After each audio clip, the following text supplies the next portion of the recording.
दोस्तों, इस महीने की 23 तारीख बड़ी अहम तारीख है। 23 तारीख याद रखिएगा, बहुत अहम तारीख है, क्योंकि इस दिन सिर्फ महाराष्ट्र और झारखंड के रिजल्ट नहीं आ रहे, सिर्फ महाराष्ट्र और झारखंड का फैसला नहीं हो रहा है।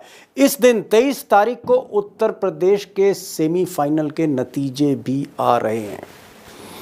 और ये सेमीफाइनल, उत्तर प्रदेश का ये सेमीफाइनल तय करने जा रहा है कि 23 तारीख के बाद योगी आदित्यनाथ मुख्यमंत्री रहेंगे उत्तर प्रदेश के, इस देश के सबसे बड़े सूबे के मुख्यमंत्री रहेंगे या नहीं रहेंगे।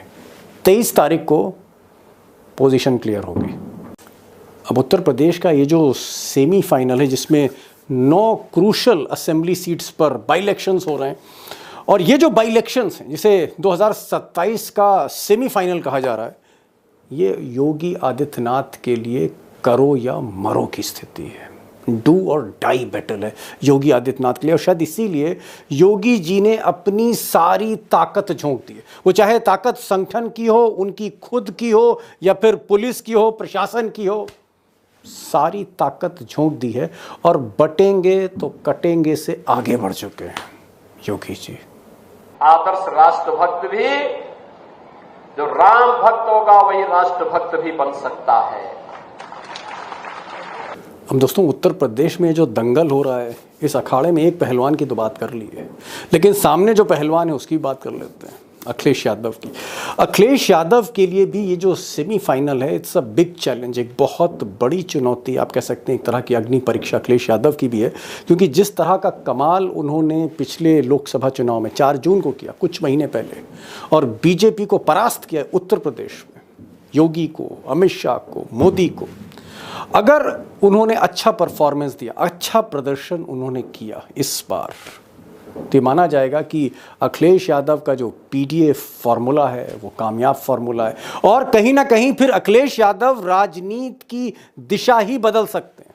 अगर उन्होंने इस सेमीफाइनल को जीता, अगर वो 5 या 6 सीटों से ज्यादा जीते अखिलेश यादव, तो फिर यही माना जाएगा कि अखिलेश यादव का जादू बरकरार है, and PDA is the ultimate magic formula, और वो पूरी राजनीति को बदल देंगे।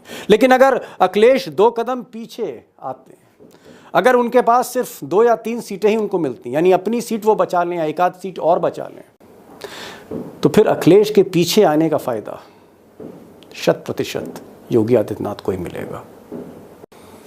अब दोस्तों, असली सवाल तो बस एक है आज, कि 23 तारीख के बाद योगी आदित्यनाथ का क्या होने जा रहा है।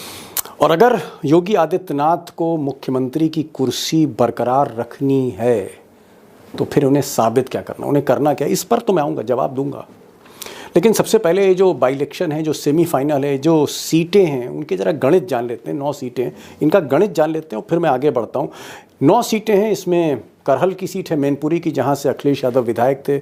अब क्योंकि वो पार्लियामेंट पहुंच गए हैं तो ये सीट उन्हें छोड़नी पड़ रही है। लालजी वर्मा, एक और बड़े नेता समाजवादी पार्टी के, वो अंबेडकर नगर कटहरी से लड़े थे, ये सीट खाली हो गई है क्योंकि वो भी लोकसभा पहुंच गए। मुरादाबाद में जियाउर रहमान बर्क, ये कुंदरकी की सीट है, वो भी सांसद बन गए हैं।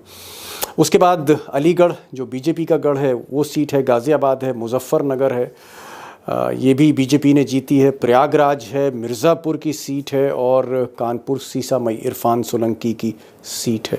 ये 9 सीटें हैं। इन 9 सीटों में अगर आप देखें तो राइट नाउ 4 सीटें सपा के पास हैं और 5 सीटें एनडीए के पास हैं। ये जो बिजनौर की सीट है, ये एनडीए के पार्टनर, बीजेपी के पार्टनर जयंत चौधरी की सीट है, जहाँ से चंदन चौहान जीते थे। तो कुल मिलाकर 4 सीटें मिस्टर यादव के पास हैं, मिस्टर अखिलेश यादव के पास, और 5 सीटें मिस्टर आदित्यनाथ के पास हैं, योगी आदित्यनाथ के पास है।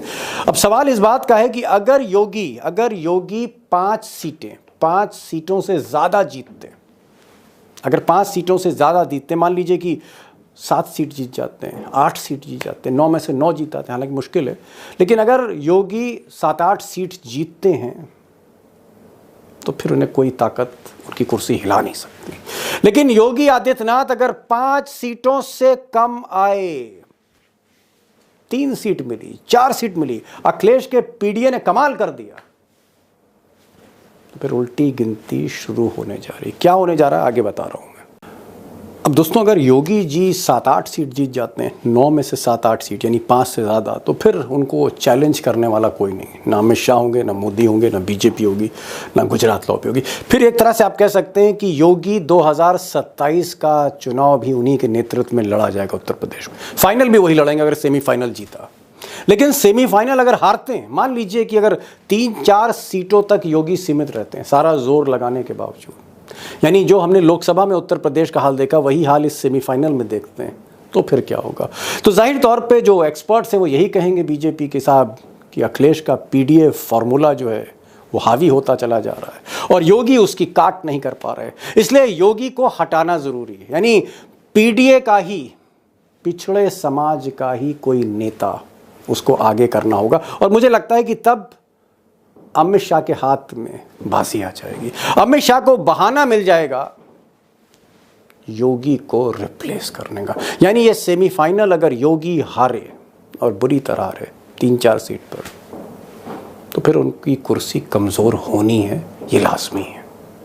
अब दोस्तों 23 तारीख कितनी अहम है, ये जो सेमीफाइनल है कितना अहमियत रखता है, इस बात का इल्म योगी आदित्यनाथ को भी है, उनके कैंप को भी, इसलिए तैयारी पूरी कर रहे हैं वो। और कहीं ना कहीं मायावती को भी मैदान में उतारा गया। पहली बार मायावती उपचुनाव लड़ रही हैं, बाई इलेक्शंस लड़ रही हैं। किस लिए लड़ रही हैं, किसकी तरफ से लड़ रही हैं, किसकी शय पर लड़ रही हैं या नहीं किसी की शय पर लड़ रही हैं, आगे बताऊँगा एक्सपर्ट से, क्योंकि सवाल बहुत बड़ा है। आज 23 तारीख के बाद यूपी में क्या होने जा रहा है और खासकर योगी आदित्यनाथ का क्या होने जा रहा है।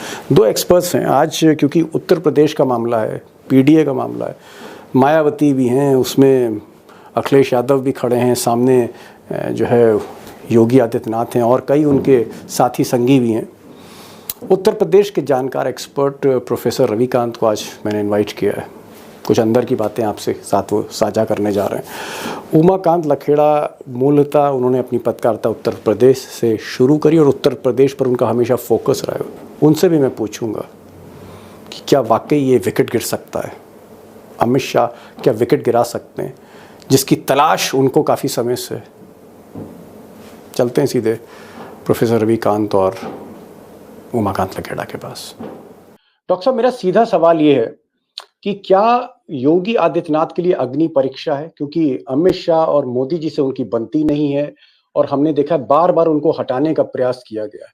योगी जी एक कमजोर विकेट पर खड़े हैं। अगर इस उपचुनाव में 9 सीटों में से अगर वो 7 सीट नहीं जीतते, 6 नहीं जीतते, उनका स्कोर काफी नीचे आता है, तो क्या योगी जी की जो कुर्सी है कमजोर हो सकती है? योगी जी आगे चलकर हटाए भी जा सकते हैं। योगी जी के लिए इस चुनाव के बहुत मायने हैं डॉक्टर साहब। हाँ, निश्चित रूप से ये उनके लिए अग्नि परीक्षा ही नहीं बल्कि करो या मरो की स्थिति। करो या मरो चुनाव में डेफिनेटली उन्हें भी मालूम है। बड़ी बात कर रहे हैं आप कह रहे हैं डू और डाई है ये योगी के लिए, योगी जी के लिए। और योगी जी जानते हैं, बखूबी जानते हैं कि गुजरात लॉबी बैठी हुई है कि कब मौका मिले, और अगर 9 में से 9 चलिए न सही, अगर 7 के नीचे ये आंकड़ा गया तो योगी जी की कुर्सी उतनी ही हिल सकती है, और कहीं 5 के नीचे अटक गए तब तो फिर विदाई तय है। विदाई तय है, वो वहां चलने वाला नहीं है, वहां तो मौका ढूंढा जा रहा है। और फिर इसके आधार पर यह दिखाया जाएगा कि उत्तर प्रदेश में पीडीए फॉर्मूला चल रहा है, और पीडीए का मतलब है कि जो ओबीसी की राजनीति है, पिछड़ों की राजनीति है, उसको काउंटर करने के लिए योगी जी की जगह पर किसी पिछड़े को भी लाया जा सकता है। तो वो खतरा योगी आदित्यनाथ की कुर्सी पर है और वो बखूबी इसको जानते हैं, और यही वजह है कि साम दाम दंड भेद ये चारों लागू होंगे इस उपचुनाव में। लेकिन डॉक्टर लेकर के चुनावी मशीन वो सही है, वो मैं आ रहा हूं कि योगी क्या करेंगे। लेकिन एक चीज बताइए, आपने कहा कि साहब योगी को हटना पड़ेगा अगर पीडीए फार्मूला जो है वो कहीं ना कहीं कामयाब होता है। अरे भाई, योगी जी तो कहते हैं कि वो तो साधु हैं, वो तो संत हैं, 24 घंटे वो तप करते हैं। आप कह रहे हैं कि वो अपर कास्ट है। इसका मतलब तो यही हुआ ना कि अगर पीडीए जीता, जब योगी जी की कोई जाति नहीं है, योगी जी जात पात पे विश्वास नहीं करते, उनकी कोई जाति नहीं, जाति उनकी साधु की है, तो फिर योगी जी को काहे हटा देंगे? ये तो आप कह रहे हैं योगी जी की कोई जाति नहीं है। वो तो खुद कह रहे हैं कि मैं ठाकुर हूं, मैं उस क्षत्रिय कुल में जन्मा हूं जिसमें प्रभु राम का जन्म हुआ, और उन्हें फक्र है इस बात का, गर्व है कि वो ठाकुर हैं।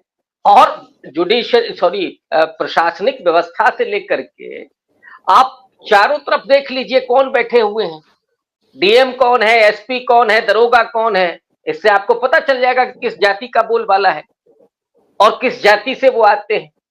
वो खुद कह चुके हैं, मैं नहीं कह रहा हूं या आप नहीं कह रहे। तो इसलिए वो सीधे तौर पर अगर योगी आदित्यनाथ ये चुनाव गंवाते हैं तो ये पीडीए की जीत मानी जाएगी और वो जो पूरा उनका तिलिस्म है उसकी हार मानी जाएगी। और यहाँ योगी और बाबा और साधु की बात है ही नहीं। और योगी का मतलब होता है कि जो माया और पूरे इन सब से दूर हो। योगी आदित्यनाथ तो बैठे हुए हैं सत्ता में, तो वो कहां से योगी हैं? ठीक है, गोरखनाथ मठ में जब थे तब की बात अलग है। अब वो योगी नहीं है, अब वो विशुद्ध रूप से मुख्यमंत्री है। डॉक्टर साहब एक चीज और, क्योंकि आप जितनी जो रिसर्च आपकी योगी जी पर है वो फिर किसी की नहीं लखनऊ में। आपका घर योगी जी से 3-4 किलोमीटर के फासले पर है। गोमती के इस किनारे योगी जी हैं, गोमती के उस किनारे आप हैं। तो आप तो बड़ी बारीक निगाह रखते हैं। क्या वाकई योगी जी दिन रात मेहनत कर रहे हैं? योगी जी क्या उन्होंने सारी सीमाएं लांघ गए हैं इस बार और सब कुछ करेंगे इस चुनाव को जीतने के लिए? क्या योगी जी जान गए हैं कि ये चुनाव गया तो सब कुछ गया? नहीं, निश्चित रूप से देखिए योगी जी के सामने दो, एक तरफ तो विपक्ष है और दूसरी तरफ उनका अपना गुजरात लॉबी है।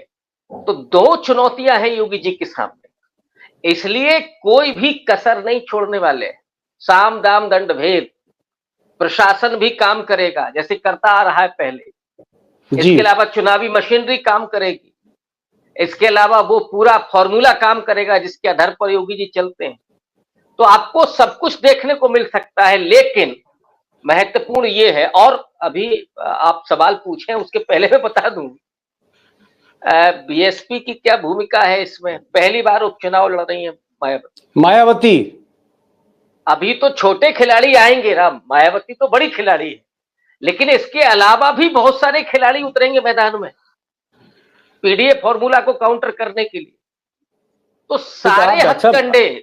डॉक्टर साहब आप बड़ी बात कह रहे हैं। आप कह रहे हैं कि बहन जी बहुजन समाज पार्टी की नेता, कई बार की मुख्यमंत्री, इसका मतलब वो बीजेपी के इशारे पे चुनाव लड़ रही है कि अखिलेश के वोट काटें, पीडीए वोट काटें, दलित वोट काटें। आप ये कहना चाह रहे हैं कि बहन जी पहली बार उपचुनाव इसलिए लड़ रही हैं क्योंकि वो एजेंट है बीजेपी की? आप इसका मतलब तो यही निकालूंगा मैं कि आप ये कहना चाह रहे हैं।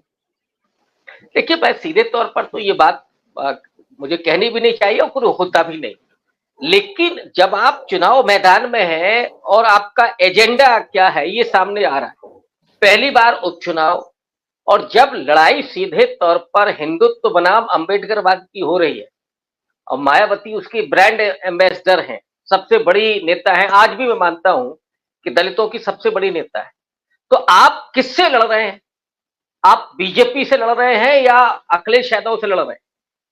ये लड़ाई आपकी तय होनी चाहिए। उपचुनाव उन्होंने कभी नहीं लड़ा। उनकी जो भी भूमिका होगी, मैं नहीं जानता कि वो एजेंट हैं कि नहीं, लेकिन जो नतीजे आएंगे वो बीजेपी को फायदा पहुंचाने वाले होंगे। वो जो वोटिंग होगी वो निश्चित रूप से अखिलेश यादव को कमजोर करने के लिए होगा। हालांकि उनको पूरा चुनाव लड़ने का अधिकार है, होना चाहिए, लेकिन क्या वो काम कर रही है इसके लिए? मैं मान लेता अगर वो लगातार चुनाव मैदान में होती, जमीन पर होती, संघर्ष कर रही होती, तो आज मायावती सिर्फ यहां नहीं होती, शायद दिल्ली में होती। इसलिए सवाल ये उठ रहा है। डॉक्टर साहब जो है संदेह के घेरे से मायावती को देख रहे हैं। एक क्विक आंसर मैं ले लूं, फिर आप डॉक्टर साहब एक सवाल आपसे और करना है मुझे। लखेड़ा साहब, क्या आप इस बात से सहमत हैं कि अगर योगी आदित्यनाथ इस उपचुनाव में उनका परफॉर्मेंस ड्रास्टिक रहा, निराशाजनक रहा, वो 9 में से सिर्फ 2 ही 3 या 4 सीट जीतते हैं, तो क्या उनके लिए मुसीबत होगी, योगी के लिए मुसीबत होगी? निश्चित रूप से मुसीबत होगी। मुसीबत के कई मोर्चे खुलेंगे, एक मोर्चे नहीं खुलेंगे, कई मोर्चे खुलेंगे। क्योंकि दिल्ली में देखिए गुजरात लॉबी, डॉक्टर साहब ने जैसे कहा कि वो उसका एक केशव मौर्य, उसके पास एक तुरुप का पत्ता है आज की तारीख में, और वो केशव मौर्य तुरुप का पत्ता 2019 में भी चलाए गए थे, 2017 में जब इनको पहली बार सीएम बनाया गया तो बिल्कुल तैयार हो गए थे मनोज सिन्हा, और मनोज सिन्हा को दरकिनार किया गया और ये माना गया कि भाई ये नहीं चलेंगे मनोज सिन्हा, क्योंकि उत्तर प्रदेश जैसा जी। डिफिकल्ट स्टेट है, यहाँ पर सफरन और राम मंदिर और तमाम तरह के प्रोजेक्ट्स हैं, तो योगी को लाया गया, प्रोजेक्ट के तहत लाया गया। उसके बाद जब योगी को दूसरी बार बनाने की बात हो रही थी तो ये सारे चालें चली गई, अल्टीमेटली योगी दोबारा नॉमिनेट हो गए। तो कहने का मतलब ये है कि अमित शाह, जिनका डायरेक्ट हेड ऑन कोलिजन जिसको कहते हैं, सीधा फाइट चल रही है, शीत युद्ध चल रहा है, योगी से जबरदस्त शीत युद्ध चल रहा है, वो ये मौका अमित शाह का योगी से शीत युद्ध चल रहा है, ये उत्तर प्रदेश में बीजेपी का कार्यकर्ता दिल्ली से पूरे देश में जानता है। और मुझे नहीं लगता कि इसके बाद अगर योगी जी कमजोर पड़ते हैं इन असेंबली कॉन्स्टिट्यूंसीज में, वो 3 या 2 या 1 या 4 से नीचे अगर वो रहे, तो निश्चित रूप से ये जो तोप खाना है जो दिल्ली में अमित शाह के कंट्रोल में चल रहा है, ये तोप खाना अपनी बंदूकें चलाएगा, और वो तोप खाना ऐसा चलेगा कि वो उत्तर प्रदेश से लखनऊ की ओर चलेगा। उससे क्या होगा, ये बड़ा इंटरेस्टिंग होगा। जी आता हूँ, एक सवाल और पूछ लूं, क्योंकि आज प्रोफेसर जी बहुत दिनों के बाद आए हैं और उनको कहीं जाना भी है। प्रोफेसर साहब, लास्ट क्वेश्चन आपसे, उसके बाद मैं कुछ सवाल करने जा रहा हूँ उमाकांत जी से। ये तो बात योगी आदित्यनाथ की हो गई कि योगी आदित्यनाथ ने परफॉर्म नहीं किया तो खेल खत्म है।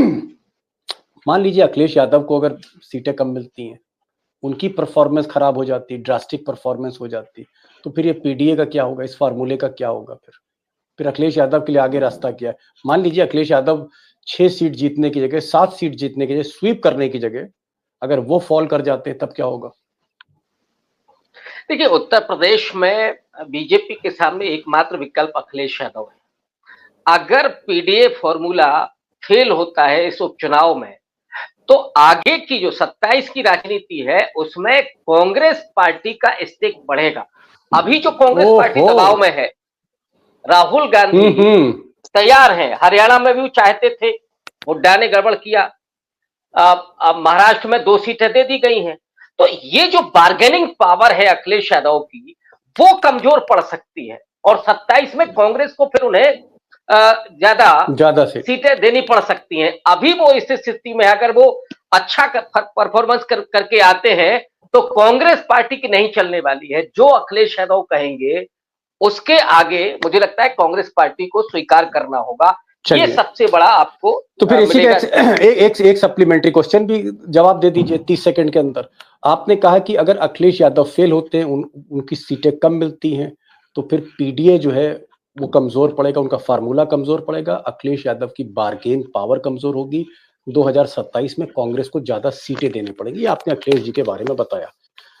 अब मुझे ये बताइए कि अगर अखिलेश हार रहे हैं तो योगी जीत रहे हैं, भाई लड़ाई तो अखिलेश और योगी की है। अगर योगी जीत रहे हैं, मान लीजिए अगर बाबा जीत रहे हैं, बाबा 7 सीट लिया है, तो फिर अमित शाह का क्या होगा, ये भी तो बता दीजिए। चुप बैठ जाएंगे वो? हाँ, निश्चित रूप से फिर चुप बैठना पड़ेगा, फिर बाबा और ज्यादा मजबूत होकर के आएंगे। अब अगली बार वो परमहंस बने हुए दिखाई पड़ेंगे आपको, हो सकता है कि शंकराचार्य हो जाएं राजनीति। तो ये लेकिन किसकी छाती पर मूंग दलेंगे ये तो बता दीजिए, परेशान किसको करेंगे?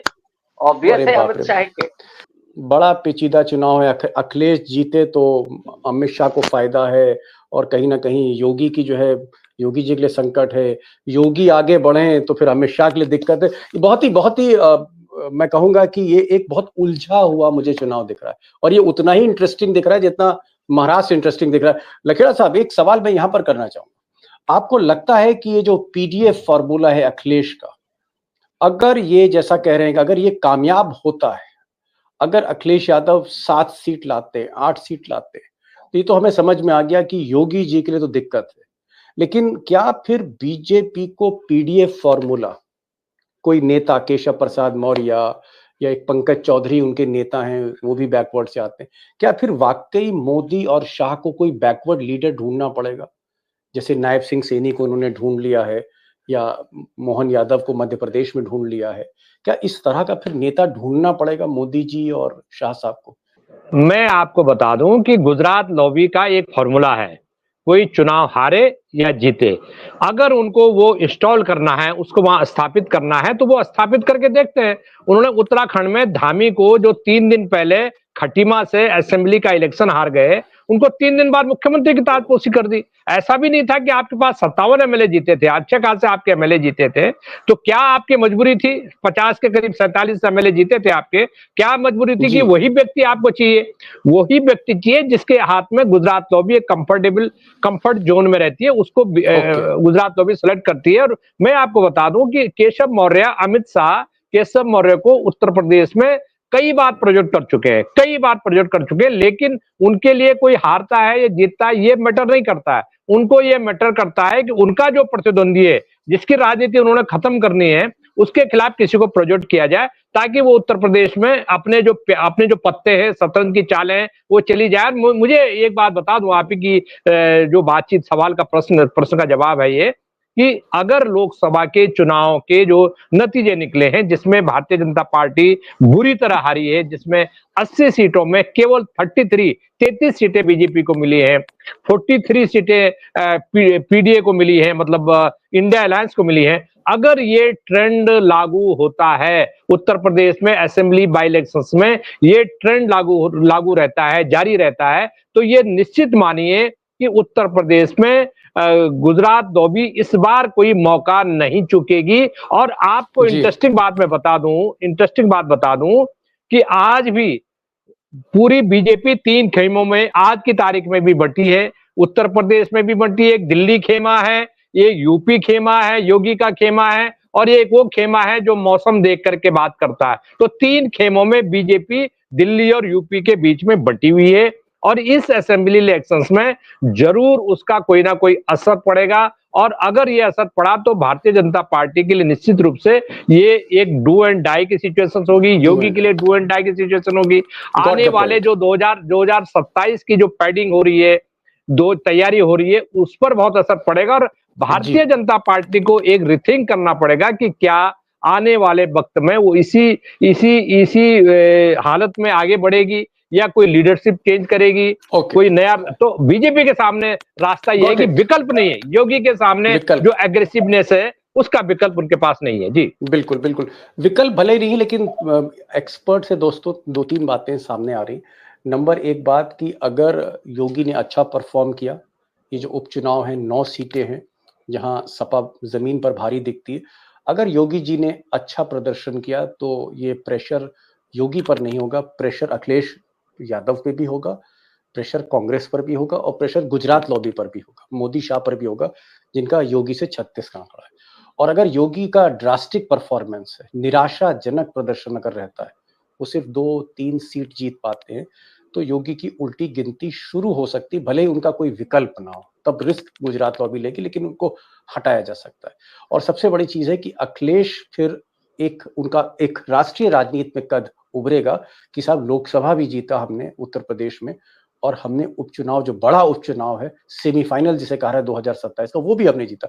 तो कहीं ना कहीं अखिलेश यादव की बार्गेन पावर बढ़ेगी उत्तर प्रदेश में अगर वो प्रदर्शन अच्छा करते। और इस बार अखिलेश यादव की खुद की सीट, करहल की, मैनपुरी की जो सीट है, उस पर भी उपचुनाव होना है, वो भी हमें देखना पड़ेगा। और भी कई इंपॉर्टेंट सीट्स हैं जिस पर ये चुनाव लड़ा जा रहा है। बहरहाल 13 तारीख को जो है वहां पर वोटिंग है, और 23 तारीख को जब महाराष्ट्र के नतीजे होंगे, झारखंड के नतीजे होंगे, तब उत्तर प्रदेश का भी पिटारा खुलेगा, और देखना पड़ेगा उस दिन कौन कहां आगे रहता है और योगी का फ्यूचर क्या है।